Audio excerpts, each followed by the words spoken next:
kita kan tambah tua, nah kita kan harus sudah mikirin itu uang-uang yang lebih banyak lagi gitu. Jadi kuncinya itu uang ya Pak. Kita semangat cari cuan, pasti kalian juga semangat juga gitu. Betul. Jadi itu salah satu problem sekarang itu mereka bisa bikin sesuatu tapi nggak bisa menjelaskan pembuatannya itu kayak gimana, kode-kodenya itu kayak gimana. Menurutku itu ya bakalan menggantikan beberapa orang gitu. Tapi sebenarnya dari situ juga ada peluangnya juga gitu ya.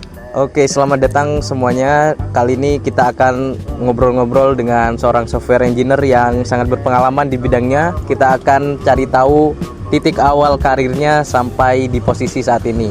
Dan tentu kalian pasti akan mendapatkan pelajaran atau ilmu yang bisa kita dapatkan di obrolan kita saat ini. Mungkin dari Pak Rahmat bisa perkenalkan diri terlebih dahulu.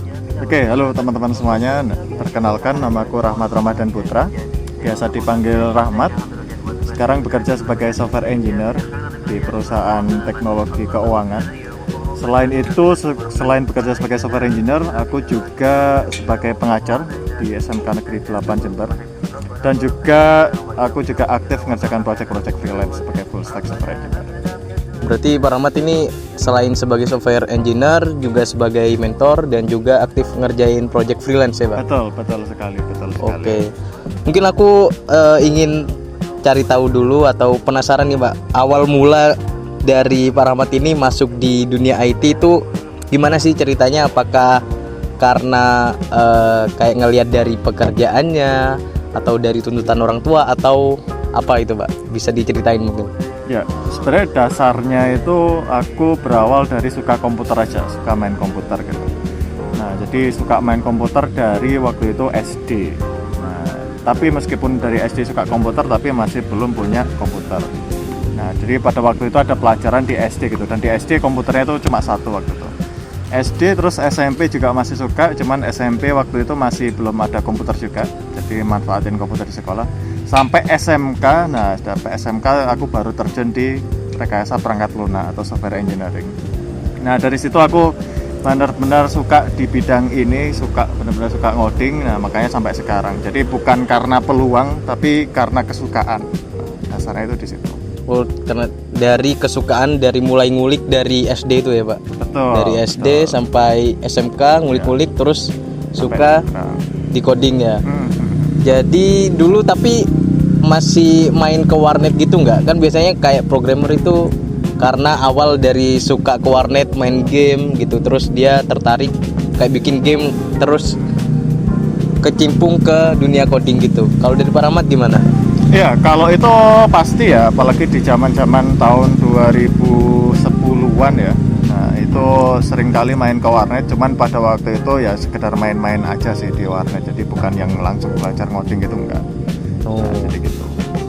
Jadi dulu di warnet itu cuman main-main aja ya. Betul. Tapi inget nggak Pak Rahmat awal mula momen apa sih yang bikin kayak wah ternyata saya suka nih di dunia coding gini, di perangkat lunaknya gitu. Itu inget nggak apa? Ya. Kalau momennya itu karena waktu itu di RPL emang materinya itu ngoding terus. Nah, akhirnya mau nggak mau ya suka gitu. Cuman salah satu yang aku suka di coding itu dia kayak semacam tantangan gitu. Kayak ketika ada error kita kerja keras gimana cara nyelesainnya. Terus kemudian bikin suatu fitur atau nyelesain masalah, nah di situ ada tantangannya. Nah itu yang menurutku menarik banget dan suka sampai sekarang. Jadi kayak suka di tantangannya malah ya, betul, di tantangannya. Betul. Oke. Karena coding itu Menantang banget ya. Jadi buat teman-teman yang mungkin suka tantangan ya, mungkin bisa dicobain untuk belajar coding. Nah, kan ini Pak Rahmat sudah kayak dari awal ngulik-ngulik tentang perangkat keras, perangkat lunak sampai coding ya. Itu pasti dari hasil belajar itu mendapatkan proyek gitu kan ya. Nah itu inget nggak Pak Rahmat proyek apa yang pertama kali yang sampai itu bisa dapat cuan gitu dari coding ini? Oke. Jadi proyek pertamaku waktu ngoding itu yaitu waktu ketika aku SMK di SMK Negeri 8 Jember. Nah pada waktu itu proyeknya itu bukan permintaan dari orang, tapi permintaan dari diriku sendiri yang ingin membuat aplikasi pada waktu itu. Nah, aplikasi yang aku buat itu terkait dengan perpustakaan. Nah, karena di perpustakaan pada waktu itu pencatatannya itu masih pakai buku. Nah, dan itu aku lihat tuh nggak efisien gitu. Kita nggak bisa tahu siapa yang terlambat kayak gitu-gitu. Nah, dari situ aku bikinkan aplikasi, ternyata sekolah seneng. Nah, dari situ aku bisa dapat uang dari aplikasi perpustakaan itu. Jadi aplikasinya itu dibeli sama si SMK itu. Itu project pertama aku. Itu ketika Pak Rahmat apa itu? SMK kah atau ya, pas waktu kuliah? SMK. Waktu SMK. Pas SMK. Dan itu waktu kelas 3 waktu mau lulus gitu. Oh, di SMK-nya Pak Rahmat. Jadi Pak Rahmat ngelihat peluang nih gitu. Betul, ada masalah.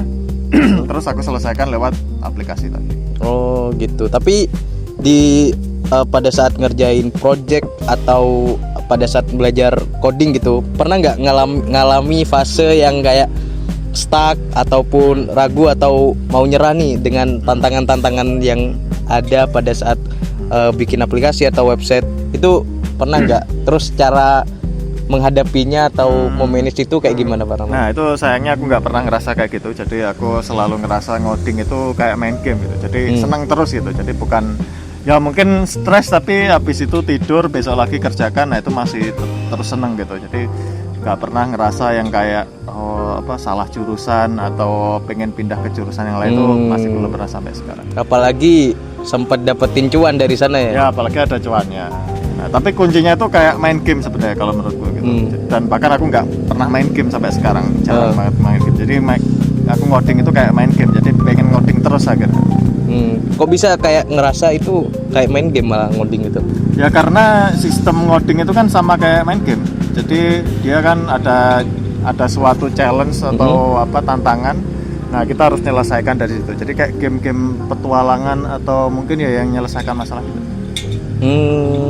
Iya. Bahkan Pak Rahmat bukan dari background seorang gamers ya? Bukan. Oke. Nah, terus kan saya lihat Pak Rahmat juga ngajar ya dari perkenalan tadi. Terus saya lihat di LinkedIn juga Pak Rahmat itu aktif sebagai mentor, ngajar sebagai pemateri di berbagai acara yang besar bahkan ya nasional. Terus di berbagai sekolah ataupun kampus. Nah, itu awal mulanya itu kayak gimana? Dari kan Pak Rahmat ini sebagai engineer kan, bukan sebagai pengajar itu. Ya. Terus merangkap jadi pengajar itu kayak gimana itu? Nah, jadi karena dulu waktu aku belajar ngoding itu juga aktif ngajarin teman di kelas. Nah, jadi dari situ aku suka ngajar gitu. Sebenarnya dasarnya bukan suka ngajar, tapi suka bantu orang waktu itu. Nah, kebetulan ya bantu orangnya lewat ngajar. Nah, makanya sampai sekarang aku itu kalau ada event ngajar itu pasti seneng banget gitu, pasti tertarik gitu. Nah, terus kemudian, dari mengajar itu kita juga bisa belajar. Jadi yang aku suka itu. Jadi kadang ada suatu materi yang kalau kita belajar sendiri itu kurang nangkep, tapi ketika kita ngajar ke orang lain itu kadang lebih nangkep lah. Nah, itu yang aku suka dari ngajar. Ya, pada saat kita sharing malah kita lebih paham dengan apa yang kita sharingkan gitu ya Pak. Gitu. Berarti awal mula dari seneng ngajar teman sekelas gitu ya. Betul, awalnya dari teman-teman sekelas. Itu. Nah, tapi kan Pak Rahmat juga ngajar kayak di SMK ya, dan itu kan gapnya itu jauh kan dari kita itu. Nah, tantangan paling besarnya itu waktu kayak ngajar anak-anak SMK ya, ngajar coding itu apa sih Pak? Terus apakah kayak bikin mereka paham materinya dulu atau bikin mereka semangat duluan gitu? Oke, tantangannya itu kalau menurutku adalah gimana caranya kita menyiapkan materi yang bisa dimengerti oleh banyak siswa gitu. Nah, nggak semua tapi minimal banyak siswa yang paham. Nah, itu adalah tantangannya gitu, karena banyak siswa yang kayak kepintarannya itu beda-beda, cara nangkapnya itu beda-beda. Nah, itu adalah tantangan tersendiri. Tapi untuk mengatasi tantangan itu kuncinya adalah empati. Jadi kita harus punya rasa empati kepada siswa-siswa yang nggak bisa. Nah, makanya ketika kita bikin materi, kita harus mikirin ini materinya ini bisa dimengerti atau enggak ini sama anak-anak itu. Dan proses pembuatan materi itu emang jangka waktunya panjang. Jadi emang benar-benar harus dari pengalaman gitu. Mungkin kalau kita nggak bikin materi di awal mungkin agak susah dimengerti. Nah, tapi kita harus improve dari situ, akhirnya materi kita benar-benar matang, bisa dinikmati banyak orang. Apalagi kalau Pak Rahmat ini kalau saya lihat dari materi-materinya itu biasanya ngajarin yang sesuai industri ya, kayak best practice-nya gitu. Best practice-nya. Jadi teman-teman itu nggak ribet, dan kadang bahkan materinya itu jauh dari yang diajarkan di perkuliahan gitu ya Pak. Oh, tuh. Terus tadi kan Pak Rahmat sebagai software engineer juga, terus sebagai mentor juga, terus ngerjain freelance gitu. Kayak dari Pak Rahmat ini kayak produktif banget gitu ya. Itu ada tips nggak sih buat kayak biar kita bisa melakukan banyak hal, kayak kita biar tetap produktif gitu, gimana? Oke, tipsnya kalau biar tetap produktif adalah harus punya motivasi. Nah, punya motivasi, walaupun sebenarnya aku nggak termotivasi apa-apa sih, karena suka aja sebenarnya kalau aku gitu. Tapi mungkin buat teman-teman yang ngerasa males atau gimana, ya cari motivasi, alasan kenapa ngoding gitu. Contohnya misalkan karena kebutuhan, karena uang, misalkan butuh uang. Nah, itu biasanya itu bisa jadi salah satu motivasi. Terus kemudian tapi yang pasti itu uang sih biasanya itu yang bisa jadi motivasi gitu, karena kita nggak bisa hidup kan kalau nggak ada uang atau cuan kan. Nah, makanya itu bisa jadi salah satu motivasi. Selain itu mungkin ya kayaknya itu aja sih menurutku. Apalagi kalau kalian umur kita kan tambah tua, nah kita kan harus sudah mikirin itu uang yang lebih banyak lagi gitu. Apalagi kalau berkeluarga, nah itu kebutuhan uangnya bakalan lebih tinggi lagi. Jadi kuncinya itu uang ya Pak. Kita semangat cari cuan, pasti kalian juga semangat juga gitu. Betul. Nah, intinya motivasi itu, dan salah satu motivasinya adalah uang. Oke. Nah, sekarang kita mau tanya lagi di ini Pak. Kan sebagai mentor juga Pak Rahmat kan aktif ngajarin teman-teman SMK ya Pak. Paling kecil itu teman-teman SMK ya. Paling kecil kalau levelnya yang paling di bawah ya SMK. Nah, itu dari apa sih, dari pengalaman Pak Rahmat itu kesalahan dari anak-anak yang mulai atau baru belajar coding yang sering muncul, yang sering Pak Rahmat temui itu kayak gimana sih gitu? Yang aku temuin teman-teman pemula itu ya karena mereka belajar sendiri, nggak ada yang dampingi. Nah, makanya proses belajarnya itu biasanya ya serabutan gitu kemana-mana gitu. Yang mana pada akhirnya dari situ mereka itu susah untuk memahami kayak dasar-dasarnya atau fundamentalnya gitu. Jadi mereka sekedar bikin, apalagi sekarang ada AI. Jadi mereka itu langsung generate aja dari AI tapi tanpa memahami apa itu isi kodenya. Nah, jadi itu salah satu problem sekarang, itu mereka bisa bikin sesuatu tapi nggak bisa menjelaskan pembuatannya itu kayak gimana, kode-kodenya itu kayak gimana. Nah, itu sih yang jadi masalah anak-anak sekarang itu. Nah, makanya kuncinya itu harus memahami kodenya itu sih. Kode apa yang mereka bikin. Tapi kan kayak sekarang kan banyak AI itu Pak. Kan kita biasanya kan malah kita kayak tambah males gitu ya. Apalagi kayak teman-teman yang baru belajar atau mungkin kayak SMK, mungkin dia nggak sesuai passionnya, terus dia ya udah generate aja, yang penting aku lulus dan aku bisa dapat nilai gitu. Itu berarti salah ya gitu. Ya, itu sebenarnya nggak bisa dikatakan salah juga, karena apa? Karena anak-anak SMK itu kan yang pasti meskipun jurusannya RPL, nah mereka kan emang nggak suka ngoding kadang itu. Jadi emang bukan jurusannya gitu. Jadi emang kadang anak-anak itu ya sekedar buat dapetin ijazah SMK. Nah, jadi kalau kondisinya kayak gitu ya kita mau nggak bisa maksakan gitu. Mereka harus ngoding, harus memahami kayak gitu. Jadi tapi yang penting mereka sekarang udah ada bantuan dari AI. Jadi kalau dulu itu bantuannya biasanya dari teman-temannya harus nanyain sana sini. Nah, kalau sekarang mereka bisa nyoba sendiri, generate sendiri, walaupun mungkin agak susah memahami gitu. Nah, jadi menurutku sih nggak salah, karena ya memang bukan passionnya gitu atau jurusannya gitu. Tapi mungkin buat teman-teman yang suka atau mau berkarir di IT itu jangan cuma generate aja ya, tapi pahami kodenya. Bahkan kita bisa tanya-tanya ke AI. Harusnya bisa manfaatin dengan itu. Kita tanya balik apa yang dicer. Ya, malah itu malah nambah pelajaran atau ilmu buat kita ya, gitu. Nah, ngomongin kayak tentang AI tadi ya Pak, supaya kita bisa survive nih sebagai engineer, software engineer lah.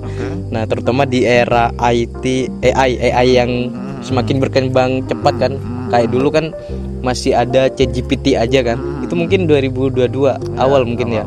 Nah, terus nggak kerasa mungkin dalam jangka waktu 3 tahunan ini itu udah berkembang, ada Gemini, CLI, Cloudeko dan lain-lain. Itu skill apa sih yang paling penting untuk kita miliki agar kita bisa survive nih di bidang IT ini, nggak kalah sama AI gitu?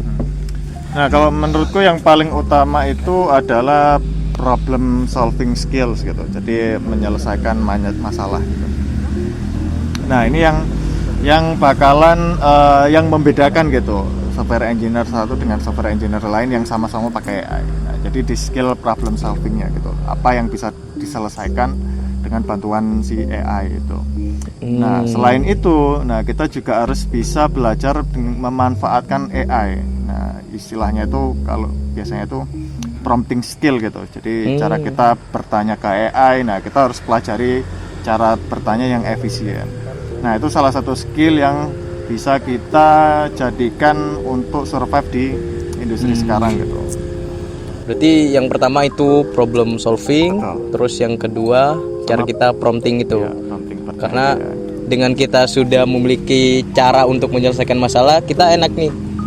Kalau cuman ngoding-ngoding aja, AI bahkan bisa lebih jago dari kita ya. Pasti, ya lebih jago. Gitu. Oh, oke.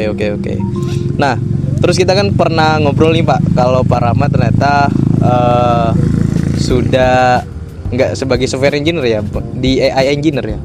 Ya, kalau sekarang diminta untuk software engineer tapi fokusnya ke AI. Oh, fokusnya ke AI.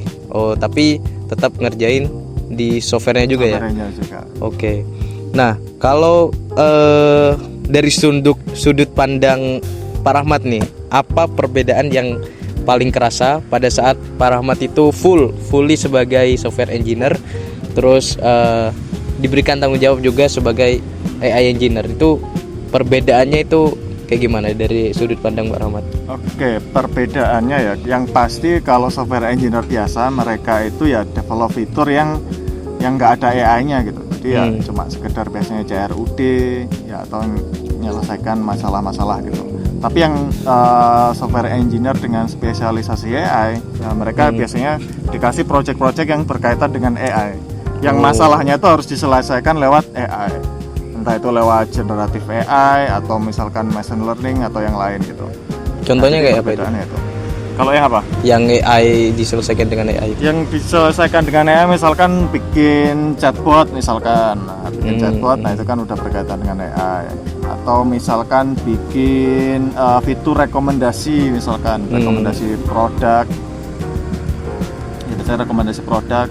Atau misalkan kalau masalah gambar biasanya face detection atau mendeteksi wajah, nah itu udah berkaitan dengan AI. Jadi masalah-masalah yang bisa diselesaikan lewat artificial intelligence atau machine learning, jadi antara AI sama machine learning. Itu Pak Rahmat sendiri atau sebagai tim, kayak ada bagian-bagian sendiri gitu atau gimana? Kalau sekarang di tempat kerjaku ya, yang di teknologi keuangan ini masih satu orang sih yang fokus di situ gitu. Jadi aku belum punya tim gitu. Masih Pak Rahmat sendiri? Ya, masih aku sendiri. Itu nggak kesusahan Pak? Kayak kan kalau ada tim kan kita bisa diskusi dengan teman tim gitu. Ya itu susahnya di situ karena di tempatku nggak ada senior yang udah jago di AI. Ya, jadi aku harus meraba-raba gitu. Nah, tapi salah satu cara buat kita bisa menghadapi itu, nah ya aku gabung di komunitas, tanya-tanya dengan orang-orang yang ada di komunitas gitu. Jadi kayak di event-event, nah di situ ketemu orang-orang yang lebih jago ya tanyanya di situ. Oke. Caranya nyelesainnya. Oke, berarti nyari teman diskusi di luar ya. Betul. Nggak cuma di dalam kantor aja. Karena di kantor terbatas kan. Nah, menurut Pak Rahmat nih dari percepatan teknologi di dunia AI nih, itu malah jadi pedang buat si programmer yang mematikan peluang di dunia programmer, atau itu akan membuat peluang baru buat si programmer itu sendiri, Pak? Kalau menurutku sih lebih ke peluang baru ya, karena dari adanya AI itu kita benar-benar bisa mengerjakan atau menyelesaikan masalah itu bisa lebih cepat lagi gitu. Nah, kalau misalkan tanpa AI kita harus googling berkadang sampai semalaman, berhari-hari itu nggak ketemu, tapi dengan AI 5 menit udah beres gitu.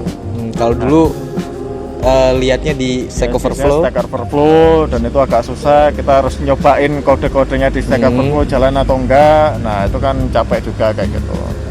Kalau sekarang tinggal ChatGPT aja. ChatGPT, terus opsinya ada banyak. ChatGPT nggak bisa pindah ke Gemini. Ya, Gemini dan lain-lain. Oh, gitu. Jadi lebih simple lah. Kita nggak perlu cari satu persatu solusi gitu ya. Jadi lebih cepat kita dapetin solusi dan lebih cepat kita menyelesaikan masalah. Nah, tapi di AI yang berkembang pesat ya, kan AI ini nggak cuma di dunia teknologi aja ya, nggak di perkodingan aja, bahkan ada humanoid robot, terus ada yang di pertanian itu kayak nyemprot sendiri dan lain-lain. Itu menurut dari kacamata Pak Rahmat nih, itu bakal mematikan atau menggantikan pekerjaan manusia atau gimana realitanya di lapangan itu, Pak? Ya, kalau teknologi yang apalagi berbasis AI, misalkan tadi itu robot, atau mungkin yang udah ada itu biasanya kayak chatbot itu yang menggantikan customer service itu misalkan, dan masih banyak lagi ya, tadi ada IoT yang di pertanian juga. Menurutku itu ya bakalan menggantikan beberapa orang gitu. Tapi sebenarnya dari situ juga ada peluangnya juga gitu ya, peluangnya yang bikin alatnya itu sebenarnya. Nah, cuman yang pasti ya bakalan banyak orang yang kehilangan pekerjaan karena itu gitu. Apalagi banyak perusahaan-perusahaan yang dia sebelumnya mempekerjakan orang terus diganti dengan robot gitu. Itu banyak banget. Nah, solusinya ya kita harus adaptasi dengan perubahan-perubahan itu gitu. Jadi orang-orang yang menghadapi hal-hal kayak gitu ya, mereka mau nggak mau harus nyari bidang yang lain yang susah digantikan dengan AI gitu. Atau enggak ya tetap di bidang itu, cuman manfaatkan kayak teknologi yang sudah ada ya, kayak di pertanian yang awalnya kita manual, dengan berkembangnya teknologi ya udah kita manfaatkan teknologi biar kita nggak tertinggal gitu. Ya, betul, itu juga bisa. Oke, tapi itu agak mengerikan ya kalau semua menggantikan. Tapi sebetulnya itu membuka peluang baru kan sebetulnya. Ya betul, peluang baru itu. Dan ketika ada hal yang bisa diselesaikan pakai robot atau pakai AI, nah itu pasti hasilnya itu berkali-kali lipat lebih bagus gitu. Nah, ketimbang masih pakai cara manual dan pakai manusia gitu biasanya. Oke, jadi kita yang penting kita bisa adaptasi, kita intinya adaptasi. Sulit untuk digantikan gitu ya, Pak. Nah, terus kita kan sempat ngobrol tuh, Pak. Terus saya lihat di websitenya Google Developer ya. Nah, itu kan Pak Rahmat sebagai pemateri ya. Nah, mungkin dari teman-teman nanti kalau semua berkesempatan memiliki waktu luang atau daerahnya di Surabaya mungkin bisa hadir ya, Pak, untuk nonton Google Developer itu ya. Di Surabaya kan ya, Pak? Ya. Tanggal? Ya, itu acaranya tanggal 6 Desember. Jadi kalau video ini belum lewat 6 Desember, nah kalian bisa daftar di Instagramnya itu GDG Surabaya. Nama acaranya itu Developer Festival. Jadi acara dari Google yang dia itu ngumpulin para developer, dan acaranya itu tahunan. Oh. Nah, itu ada di Surabaya. Jadi kalian kalau semua kalian mau cari koneksi gitu ya, Pak, atau menambah ilmu-ilmu baru yang mungkin nggak di-share di luar ya, betul. Secara gratisan kalian bisa mengunjungi acara tersebut. Apalagi itu event tahunan ya, yang sekali. Jarang, bahkan mungkin tahun depan bisa jadi ada, bisa jadi enggak. Bisa jadi enggak, tergantung Google-nya bangkrut atau enggak. Nah, itu. Jadi manfaatkan kesempatan yang sangat penting. Nah, kalau boleh tahu, Pak, itu Pak Rahmat kan sebagai pemateri nih. Itu gimana sih proses awalnya kok bisa tiba-tiba jadi pemateri itu? Nah, saya agak kaget juga itu. Ya, proses awalnya itu sebenarnya dari mereka itu ada semacam lombanya gitu. Jadi lomba kita submit semacam proposal tentang materi yang kita bikin. Nah, dari situ kita harus bisa bikin materi yang yang harus kekinian, terus kemudian yang dampaknya itu luas materi yang kita bikin. Nah, dari situ nanti dinilai sama mereka gitu. Nah, kebetulan waktu itu terpilih gitu. Oh, berarti sudah dipastikan bahwa materinya itu pasti mengikuti perkembangan yang terbaru ya. Betul, kalau Dan dari kekinian kriteria mereka, terus di situ juga ada proses penjuriannya juga, harusnya sih bisa dikatakan seperti itu. Nah, kalau boleh tahu nih Pak, boleh spill dikit materi yang akan dibawain oleh Pak Rahmat itu apa sih? Ya, jadi materi yang aku bawakan itu terkait software design. Jadi gimana caranya kita mendesain sebuah software atau aplikasi gitu. Nah, cuman software di sini itu levelnya itu di level struktur project codingannya. Oh. Jadi ngedesain struktur project sebuah aplikasi. Nah, dan di situ aku bakalan mengenalkan yang namanya software design Clean Architecture. Clean Architecture. Nah, itu salah satu software design yang sekarang populer gitu, si Clean Architecture itu. Nah, di situ aku bakalan jelasin alasannya kenapa kok pakai itu, perlu itu, manfaat benefitnya apa. Plus nanti ada contoh implementasinya. Nah, contoh implementasinya nanti aku bakalan yang pertama pakai Laravel, terus yang kedua nanti ada pakai Golang. Oke. Nah, jadi si Clean Architecture ini implementasinya itu biasanya di backend atau enggak di monolith yang kayak Laravel atau mungkin Ruby on Rails misalnya. Nah, jadi spesifiknya ke situ. Oke, jadi buat kalian yang selama ini cuman ngoding-ngoding aja itu bisa upgrade ya. Jadi Bisa memperhatikan struktur dari projectnya, Betul, dari betul, folder betul, dan betul, lain-lainnya betul, gitu. betul, Apalagi betul, kalau betul. kalian pengguna Laravel dan juga Golang. Oh ya, pengguna Laravel, Golang, Python, apalagi ya. Pokoknya yang lebih ke backend, bisa juga monolith. Nah, kayak gitu. Tapi kenapa PHP, Pak? Nah, karena pastinya itu penggunanya masih banyak.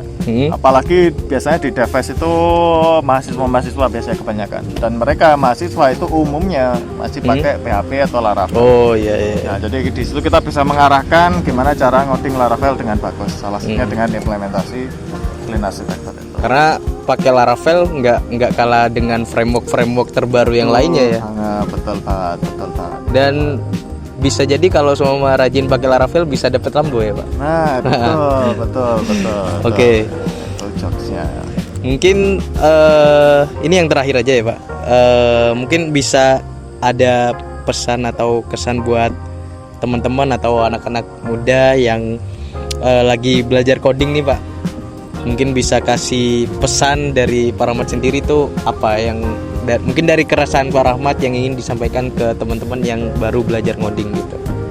Oke, saranku buat teman-teman, terutama mungkin teman-teman pemula atau mungkin teman-teman pemula yang males ngoding gitu ya. Menurutku ngoding itu sekarang juga salah satu bidang yang masih banyak peminatnya atau demand-nya masih tinggi di dunia kerja. Jadi lowongannya itu masih banyak banget. Nah, jadi di situ menurutku bisa jadi salah satu motivasi buat kalian untuk menekuni si ngoding ini. Terus selain itu dampaknya ngoding ini apalagi ya di dunia coding itu klien kita kan nggak cuma sekedar di Indonesia tapi bisa sampai luar negeri kan. Jadi banyak banget teman-teman yang kerjanya itu remote, yang kantornya itu ada di luar negeri. Nah, itu juga peluang yang tinggi juga gitu. Nah, itu bisa jadi salah satu motivasi juga. Nah, dari motivasi itu nantinya balik lagi ke motivasi diri kalian. Nah, diri kalian itu cita-citanya pengen apa? Misalkan pengen kaya atau pengen punya apa gitu. Nah, untuk menghasilkan itu ya salah satunya dengan ngoding. Nah, itu menurutku salah satu yang paling penting yaitu perbaiki motivasinya apa. Salah satunya itu tadi yang udah aku jelaskan tadi. Peluangnya masih tinggi di dunia coding buat untuk dapetin cuan. Terus selain itu di dunia ngoding itu sebenarnya endingnya kita nggak cuma jadi software engineer atau programmer aja, tapi sebenarnya kita juga bisa jadi pemilik bisnis gitu. Nah, pemilik bisnis di dunia teknologi gitu. Nah, jadi peluangnya itu nggak jadi pegawai aja, tapi kita bisa jadi business owner atau CEO gitu. Itu banyak banget orang-orang yang sukses dari awalnya dia programmer terus beralih sebagai pebisnis gitu, pebisnis di dunia teknologi. Nah, jadi banyak banget nanti cabangnya. Nah, jadi pesanku kalau teman-teman emang pengen sukses, nah jadi di jalur coding ini emang jalur yang bener-bener pas gitu. Nah, jadi teman-teman harus tetap fokus gitu. Ketimbang di bidang-bidang yang lain, menurutku agak susah sih bidang-bidang yang lain sekarang ini. Kayak gitu mungkin pesannya. Atau mungkin kalau dari teman-teman ini introvert bisa jadi solopreneur ya Pak. Betul, bikin itu bisa. software as a service yang dijual ke orang lain sehingga kita bisa dapat cuan tuh meskipun kalau produknya udah dipakai. Betul.